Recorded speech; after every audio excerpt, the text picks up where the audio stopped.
Hello friends. आज के video में मैं आपको ट्रांसफार्मर का ऑयल फिल्ट्रेशन कैसे करते हैं उसका लाइव वीडियो दिखाने वाला हूँ। लेकिन उसके पहले आपको ये जानना ज़रूरी है कि ट्रांसफार्मर का ऑयल फिल्ट्रेशन कब और क्यों करते हैं। तो आइए हम आगे देखते हैं कि ट्रांसफार्मर का ऑयल फिल्ट्रेशन कब करते हैं। ट्रांसफार्मर में जो ऑयल यूज होता है वो इंसुलेटिंग टाइप का ऑयल रहता है जो ट्रांसफार्मर के वाइंडिंग के अंदर इंसुलेशन प्रोवाइड करने का काम करता है। जनरली ट्रांसफार्मर साल के 365 दिन चालू ही रहता है। इस दौरान ट्रांसफार्मर का लोड कभी बढ़ता है तो कभी कम होता है। उससे क्या होता है कि ट्रांसफार्मर का ऑयल का टेम्परेचर भी बढ़ता है और कम होता है। दूसरी साइड बाहर का एटमॉस्फेरिक टेम्परेचर भी सेम नहीं रहता है। जैसे कि दिन में ज़्यादा रहता है तो रात में कम रहता है, सर्दियों में कम रहता है तो गर्मियों में ज़्यादा रहता है। तो उसकी वजह से भी ट्रांसफार्मर का ऑयल का टेम्परेचर कभी कम होता है और कभी बढ़ता है। इस तरह जब ऑयल का टेम्परेचर बढ़ता है तो उसकी साइज़ में भी बढ़ोतरी होती है और ऑयल का लेवल अप जाता है। और जब ऑयल का टेम्परेचर कम होता है तब ऑयल की साइज़ में कटौती होती है और ऑयल का लेवल डाउन जाता है। इस तरह ऑयल का लेवल ट्रांसफार्मर में अप एंड डाउन होता ही रहता है।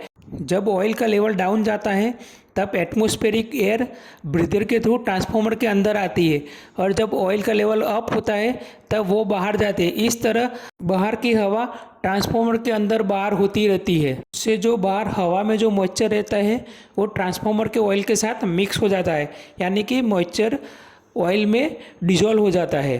उसकी वजह से ऑयल की इंसुलेशन स्ट्रेंथ कम हो जाती है, यानी कि डाइलेक्ट्रिक स्ट्रेंथ कम हो जाएगी। उसकी वजह से ट्रांसफार्मर वाइंडिंग में शॉर्ट सर्किट हो जाएगा। शॉर्ट सर्किट न हो उसके लिए ऑयल की इंसुलेशन लेवल चेक करना ज़रूरी है।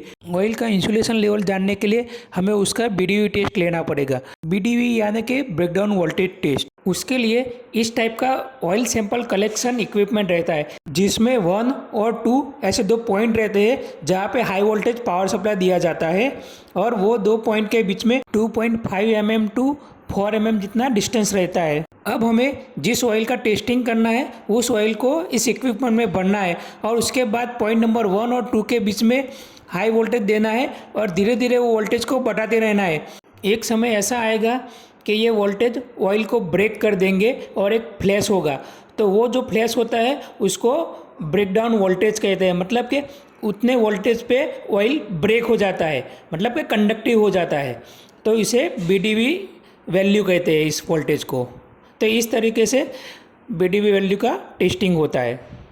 मिनिमम बीडीवी 30 to 35 केवी होना चाहिए। अगर 45 केवी आ रहा है तो वो अच्छा है और 65 केवी आया तो बेस्ट है। अगर बीडीवी 35 से कम आया तो ट्रांसफार्मर में शॉर्ट सर्किट होने की पॉसिबिलिटी बहुत ही बढ़ जाती है और इस तरह ट्रांसफार्मर फायर हो सकता है। तो उसको अवॉइड करने के लिए ऑयल का फिल्ट्रेशन करना पड़ता है। ऑयल का फिल्ट्रेशन करने से बीडीवी उसका बढ़ जाता है और इस तरीके का ब्रेकडाउन आने का पॉसिबिलिटी बहुत ही कम हो जाता है। तो आइए मैं ऑनलाइन आपको दिखाता हूँ प्रैक्टिकली ये ट्रांसफार्मर का ऑयल फिल्ट्रेशन कैसे होता है और बीडीवी भी कैसे टेस्ट करते हैं। उसके लिए पहले हमें ट्रांसफार्मर के टॉप साइड में जो कंजर्वेटर टैंक रहता है उसके टॉप साइड में इस तरीके का एक वाल्व बना हुआ रहता है। तो उस वाल्व को हमको ओपन करना है, मतलब कि उसका फ्लांज खोलना है इस तरीके से। और वो खोलने के बाद हमें इस तरीके का पाइप एक लगा देना है। देखो इस तरीके से पाइप लगाना है और अच्छी तरह से अरेंज कर दो जिससे वो बाहर ना निकल जाए। उसके बाद ट्रांसफार्मर के बॉटम में एक वाल रहता है जहाँ से ऑयल को ड्रेन किया जाता है। उस वाल के आगे का जो डेड प्लग रहता है उसे ओपन कर दीजिए। उसके बाद इस टाइप का निपल लगा दो जिससे पाइप आसानी से कनेक्ट हो जाए और उसमें से ऑयल लीकेज ना हो। फिर इस टाइप का एक प्लास्टिक का बकेट रख दीजिए जिससे ऑयल नीचे न गिरे। अब एक छोटा सा प्लास्टिक का डिब्बा ले लो और उसमें इस वाल को ओपन करके ऑयल का सैंपल कलेक्ट कर लो। अब हमने जो ये ऑयल का सैंपल लिया वो ट्रांसफार्मर का ऑयल फिल्ट्रेशन करने का पहले का है। तो आइए देखते हैं हम ऑयल के फिल्ट्रेशन करने के पहले ऑयल का क्या बीडीवी है। ये है ट्रांसफार्मर ऑयल बीडीवी टेस्टर जिसकी मदद से हम ऑयल का बीडीवी टेस्ट करने वाले। तो आइए हम पहले उसका ऊपर का टॉप कवर निकाल देते हैं और उसमें से सैंपल कनेक्ट करने के लिए जो इक्विपमेंट आता है उसको हम बाहर निकालते हैं, जो मैंने पहले आपको समझाया था। अभी इसका टॉप कवर निकाल दिया और हमने जो ट्रांसफार्मर का जो सैंपल लिया था ऑयल का उसको इस तरीके से हमको उसके अंदर भरना है। देखो इसमें दो रॉड रहते हैं और इसके अंदर बीच में गैप भी रहती है, जो मैंने पहले आपको इनिशियली वीडियो में पूरा समझा दिया था। और इस तरीके से फिर ऑयल भर देना है उसके अंदर। फिर इसका टॉप कवर बंद कर देना है और इस तरह ऑयल टेस्टर में उसको लगा देना है। फिर उसका ढक्कन बंद करना है। अगर बंद नहीं करेंगे तो आगे टेस्टिंग नहीं होगा, वो इंटरलॉक किया रहता है। अब हम इस तरह एचवी टेस्टर का पावर ऑन करते हैं। देखो ये पावर ऑन हो गया। इस तरह एचटी ऑन करना है, उससे ऑयल में पावर सप्लाई चालू हो जाएगा। अब हमें इंक्रीज का बटन दबाना है, उससे क्या होगा, वोल्टेज इंक्रीज होगा। देखो ये डिस्प्ले में वोल्टेज बढ़ रहा है धीरे धीरे, 13, 14, 16, 17। इस तरह वोल्टेज बढ़ाते जाओ। जब ऑयल में फ्लैश आ जाएगा तब वोल्टेज बढ़ना बंद हो जाएगा और जिस पॉइंट पे वोल्टेज अटकता है वो उसका बीडीवी वैल्यू है। इस ऑयल का बीडीवी वैल्यू 29 केवी आया, उसका मतलब इसको फिल्ट्रेशन करना पड़ेगा। तो आइए हम आगे फिल्ट्रेशन प्रोसेस में आगे बढ़ते हैं। तो जो हमने बॉटम के वाल में जो निप्पल लगा के रखा था उसमें इस तरीके से हमें दूसरा पाइप कनेक्ट करना है। दूसरे पाइप को अच्छी तरह से टाइट कर लेना है क्योंकि उसमें से ऑयल लीकेज ना हो। देखो इस तरह हमारा दोनों पाइप ट्रांसफार्मर में लग गया। एक टॉप साइड कंजर्वेटर टैंक में लग गया, दूसरा बॉटम साइड ट्रांसफार्मर के ड्रेन पॉइंट में लग गया। अभी दोनों पाइप के एंड को हम ऑयल फिल्ट्रेशन मशीन में लगा देंगे। देखो इस तरह हमने दोनों पाइप के एंड को ऑयल फिल्ट्रेशन मशीन में लगा दिया। अब हम ट्रांसफार्मर के बॉटम साइड का वाल्व ओपन करते हैं जिससे वो ऑयल फिल्ट्रेशन मशीन में जाएगा। देखो ये ऑयल फिल्ट्रेशन मशीन है जिसमें हमारा ट्रांसफार्मर का दोनों पाइप लग गया है। अभी ऑयल फिल्ट्रेशन मशीन में क्या होता है हम आगे डिटेल में देखते हैं। ऑयल फिल्ट्रेशन मशीन 3 पार्ट में काम करती है। पहला हीटिंग, दूसरा फिल्ट्रेशन, तीसरा डीगैसिफिकेशन। तो आइए हम पार्ट 1 हीटिंग के बारे में जानते हैं।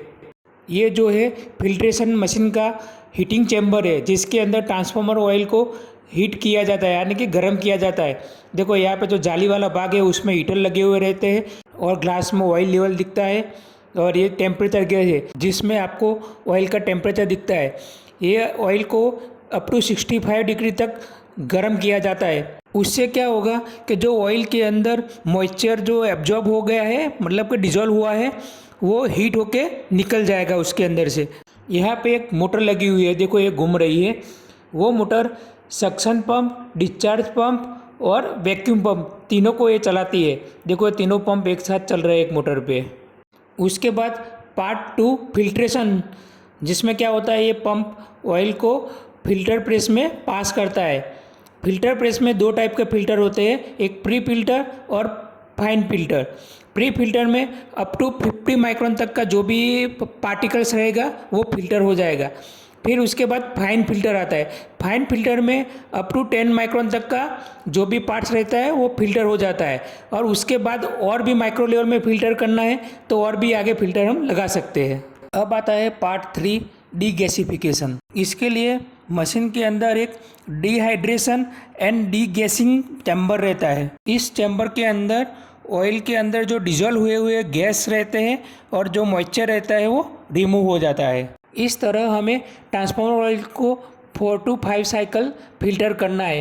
ट्रांसफार्मर का ऑयल फिल्ट्रेशन टाइम ट्रांसफार्मर का जो फिल्ट्रेशन मशीन रहता है उसकी कैपेसिटी और ट्रांसफार्मर की कैपेसिटी पे डिपेंड है। यहाँ पे हमारा ट्रांसफार्मर ऑयल फिल्ट्रेशन मशीन का कैपेसिटी 1150 लीटर पर आवर है। इसका मीनिंग ये होता है कि ये मशीन 1 घंटे में 1150 लीटर ऑयल का फिल्ट्रेशन करेगी। ये ट्रांसफार्मर का डिटेल है जिसमें 880 लीटर ऑयल का यूज हुआ है जिसे हमें फिल्टर करना है। जब तक ये ऑयल फिल्ट्रेशन होता है तब तक आइए हम ब्रीदर का मेंटेनेंस कर लेते हैं। ये जो आप देख रहे हैं वो ब्रीदर है और उसके अंदर जो पिंक कलर का दिख रहा है उसे सिलिका जेल कहते हैं। हमें ये सिलिका जेल को रिप्लेस करना है। उसके लिए हमें पूरा ब्रीदर यूनिट को पहले बाहर निकाल देते हैं। अभी हमने जो पिंक कलर की ख़राब सिलिका जेल थी उसको एक प्लास्टिक के बैग में हमने निकाल दिया है। ये है नया सिलिका जेल जो ब्लू कलर में आता है, लेकिन क्या होता है लॉन्ग पीरियड पे ये मॉइस्चर एब्जॉर्ब कर करके फिर ये पिंक कलर का हो जाता है। इस टाइप का मतलब कि उसका जो मॉइस्चर एब्जॉर्ब करने का कैपेसिटी ख़त्म हो जाता है। ये देखिए हमने पिंक कलर का जो ख़राब सिलिका जेल था वो निकाल के ब्लू कलर का नया वाला सिलिका जेल ब्रीदर में लगा दिया है। ये करना बहुत ज़रूरी है। अगर आप ये सिलिका जेल रिप्लेस नहीं करेंगे तो क्या होगा, एटमॉस्फेयर का जो मॉइस्चर है वो फिल्टर में अब्जॉर्ब नहीं होगा और डायरेक्ट ऑयल में चला जाएगा। तो आपका ऑयल बहुत ही जल्दी ख़राब हो जाएगा और बहुत ही जल्दी उसका बीडीवी डाउन हो जाएगा। अब हमारा ऑयल फिल्ट्रेशन वर्क ख़त्म हो गया है। अभी हमें देखना है कि हमारा ऑयल अच्छी तरह से फ़िल्टर हुआ है कि नहीं हुआ है। उसके लिए हम बीडीवी टेस्ट करेंगे। बिफोर का तो आपको पता है, हमने बीडीवी जो टेस्ट लिया था। अभी आफ्टर का रिजल्ट देखते हैं क्या आता है। अब हमने डायरेक्ट ऑयल फिल्ट्रेशन मशीन में से डायरेक्ट हम अब सैंपल ले रहे हैं ऑयल को टेस्ट करने के लिए कि क्या बीडीवी आ रहा है।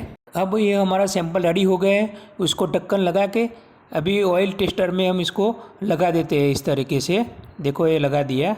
अब हम बीडीवी टेस्टर को पावर सप्लाई देके उसका पावर सप्लाई ऑन करते हैं। उसके बाद उसका एचपी पावर को ऑन करो। देखो ये ऑन हो गया।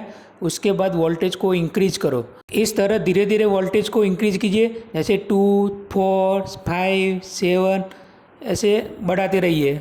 जब तक वोल्टेज ब्रेक नहीं हो जाता है तब तक बढ़ाते रहिए। देखो ये धीरे धीरे वोल्टेज अप टू 60 केवी तक आ गया है, फिर भी हमारा वोल्टेज ब्रेक नहीं हुआ है। इसका मतलब ये हुआ कि हमारा ऑयल फिल्ट्रेशन बहुत अच्छी तरह से हो गया है। उसका बीडीवी अप टू 60 केवी आ रहा है। अब हम वोल्टेज को स्लोली डिक्रीज करेंगे और 0 तक ले आएंगे। उसके बाद हम एचटी को ऑफ कर देंगे और मशीन का पावर ऑफ कर देंगे और ये जो ऑयल सैंपल है उसको बाहर निकाल देते हैं। अब हम फिल्ट्रेशन मशीन को बंद कर देंगे और इस तरह ट्रांसफार्मर का जो बॉटम का वाल है उसको बंद करके इस तरह पाइप को हम निकाल देंगे और जो दूसरा पाइप ट्रांसफार्मर के कंजर्वेटर टैंक में जो लगा है उसको भी इस तरीके से निकाल देंगे। अब हम कंजर्वेटर टैंक का ऑयल लेवल देखते हैं तो फिल लेवल तक आ गया है। उसका मतलब कि हमको उसमें ऑयल ऐड करना है। देखो ये हमने नया ऑयल इसके अंदर टॉप अप कर दिया है। देखो 80% तक इसका लेवल आ गया है। अब हम उसका जो ऊपर का वाल है उसको इस तरीके से बंद कर देंगे। फिर उसके जो नट बोल्ट है उसको अच्छी तरह से लगा के उसको अच्छा टाइट कर देना है। फिर जो बॉटम के वाल में जो निप्पल लगा था उस निप्पल को निकाल देना है और उसकी जगह पे जो डेड प्लग था उसको लगा देना है जिससे ऑयल लीकेज ना हो। अब हमने जो ब्रीदर में सिलिका जेल रिप्लेस करके रेडी रखा था वो ब्रीदर को हम कंजर्वेटर के टैंक के साथ लगा देंगे। अब ये आप जो देख रहे हो वो ब्रीदर के बॉटम की कैप है, उसके अंदर हम ऑयल भर के उसको लगा देंगे। उससे क्या होगा कि एटमॉस्फेयर में जो डस्ट है वो ट्रांसफार्मर के अंदर नहीं जाएगी और सिलिका जेल भी डायरेक्टली एटमॉस्फेयर पे संपर्क में नहीं आएगी। उससे वो सिलिका जेल बहुत लंबे टाइम तक चलेगी। अगर ये वीडियो आपको अच्छा लगा हो तो वीडियो को लाइक कीजिए और चैनल को सब्सक्राइब कीजिए। धन्यवाद।